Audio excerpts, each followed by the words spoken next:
Great Moments with Mr. Lincoln.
This was the American dream, the prayer for the future.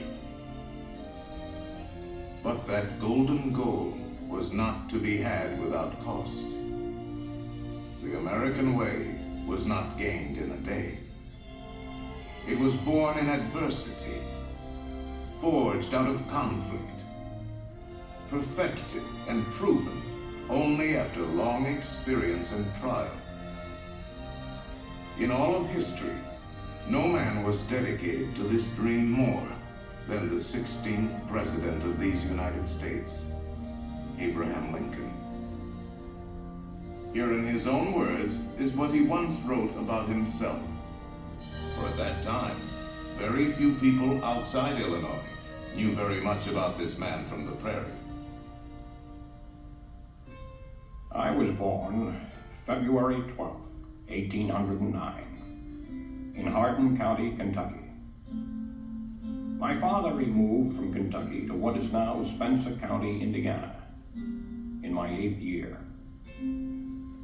It was a wild region, with many bears and other wild animals still in the woods. There I grew up. I was large for my age, and had an axe put into my hands at once. And from that to my 23rd year, was almost constantly handling that most useful instrument. I think that the aggregate of all my schooling did not amount to 1 year. At 21, I came to Illinois. Thought of trying to study law. Rather thought I could not succeed at that without better education. I borrowed some law books, took them home, and went at it in good earnest. In 1854, the law profession had almost superseded the thought of politics in my mind, when the repeal of the Missouri Compromise aroused me as I had never been before. What I have done since then is pretty well known. If any personal description of me is thought desirable, it may be said I am in height, 6 feet 4 inches. Nearly.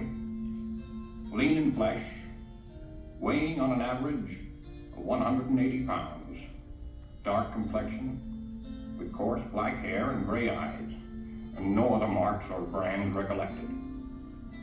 Yours very truly, A. Lincoln. Abraham Lincoln became president faced with the terrible threat of civil war, a thing he dreaded, yet a calamity he was prepared to meet if he must. Without union, the Constitution is only a piece of paper. I know there is a God, and that he hates injustice and slavery. I see the storm coming. I know his hand is in it. If he has a place work for me, and I think he has, I believe I'm ready, and with God's help, I shall not fail.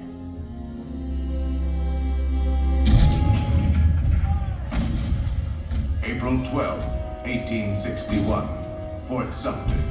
The cannon spoke for war.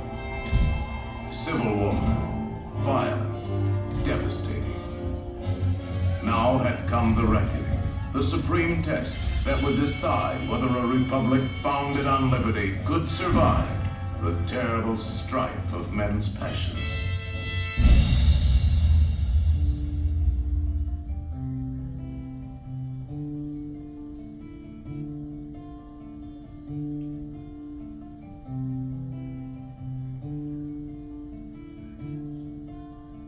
Two brothers on their way, two brothers on their way, two brothers on their way, one wore blue and one wore gray.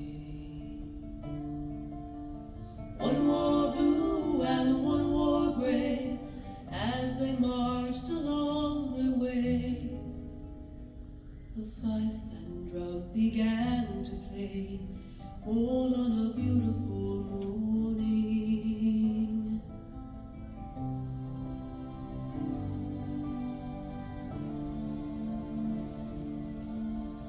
One was gentle, one was kind.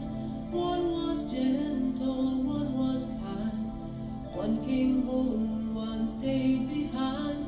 A cannonball, don't pay no mind. Cannonball, don't pay no mind, if you're gentle or if you're kind. It don't think of the folks behind, all on a beautiful morning, all on a beautiful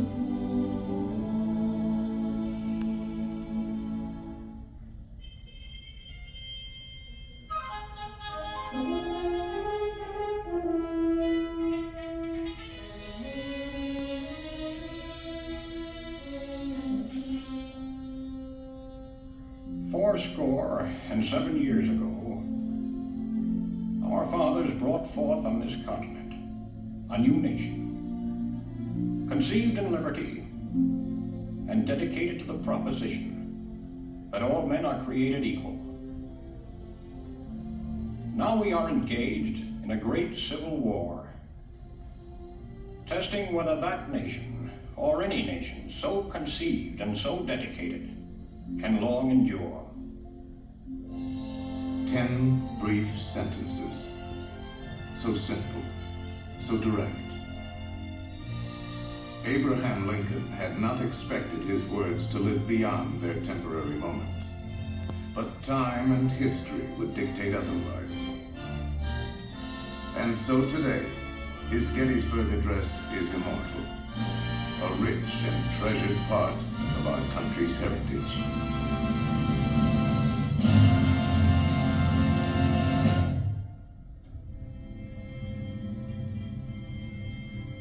We pay tribute here not to a man who lived a century ago, but to an individual who lives today in the hearts of all freedom-loving people.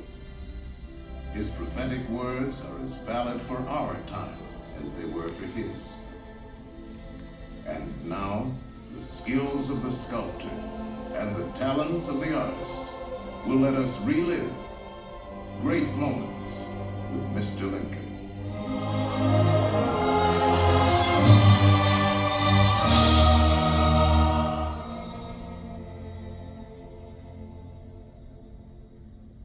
The world has never had a good definition of the word liberty.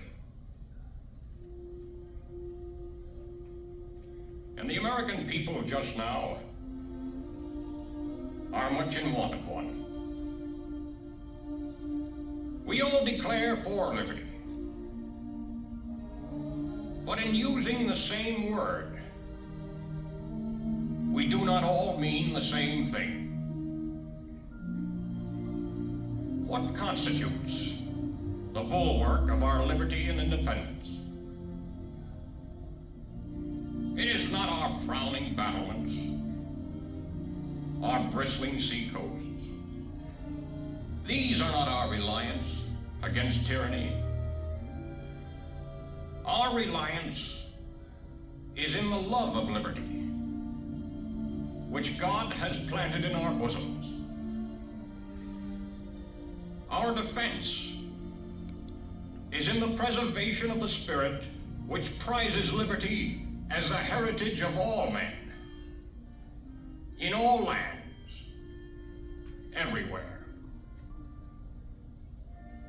Destroy this spirit, and you have planted the seeds of despotism around your own doors.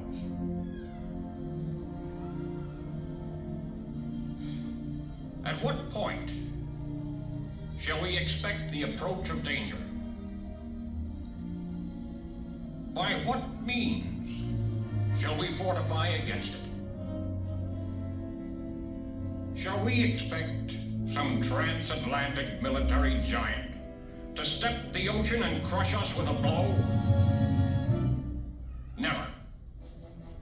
All the armies of Europe, Asia, and Africa combined could not by force take a drink from the Ohio or make a track on the Blue Ridge in a trial of 1,000 years.